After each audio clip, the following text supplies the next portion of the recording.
Ghalibaf Araghchi আমাদের রক্তের নেতার কি হবে এমন ক্ষুব্ধ স্লোগানে উত্তাল ইরানের রাজধানী তেহরান। আমেরিকার সাথে সম্ভাব্য শান্তি চুক্তি প্রক্রিয়ার বিরুদ্ধে রাস্তায় নেমেছে দেশটির কট্টরপন্থীরা।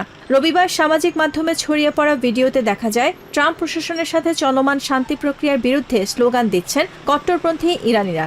তাদের দাবি, ইরানের প্রধান আলোচক স্পিকার বাঘের গালিবাফ ও পররাষ্ট্রমন্ত্রী আব্বাস আরাকচি আমেরিকার সাথে আপোষ করেছেন। তাই শীর্ষ এই দুই নেতার কাছে দেশটির সর্বোচ্চ নেতা আয়াতুল্লাহ খামেনির হত্যার প্রতিশোধের বিষয়ে প্রশ্ন তোলেন বিক্ষোভকারীরা।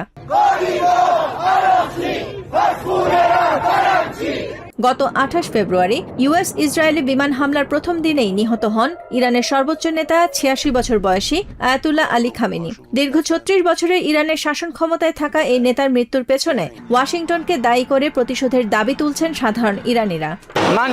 তারা আমাদের কমান্ডারদের আঘাত করেছে, আমাদের নেতাকে হত্যা করেছে, তারা সব লাল রেখা অতিক্রম করেছে। আমাদের কোনো চুক্তি করা উচিত নয়। আমরা বলেছিলাম প্রতিশোধ নেব। আমাদের সেই প্রতিশোধ কোথায়? আগে আমাদের প্রতিশোধ নিতে হবে এবং ইসরায়েলকে ধ্বংস করতে হবে, তাহলেই সব সমাধান হবে। ইসরায়েল ধ্বংস হলে আমেরিকা এমনিতেই সহজে চুক্তি করবে। বিক্ষোভকারীদের মূল ক্ষোভ ট্রাম্প প্রশাসনের সাথে আলোচনার প্রধান মধ্যস্থতাকারী বাঘের গালিবাফ এবং আব্বাস আরাকচির ওপর।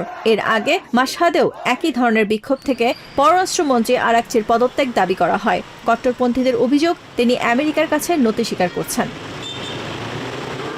Nahid Sihan, TVN 24 news desk.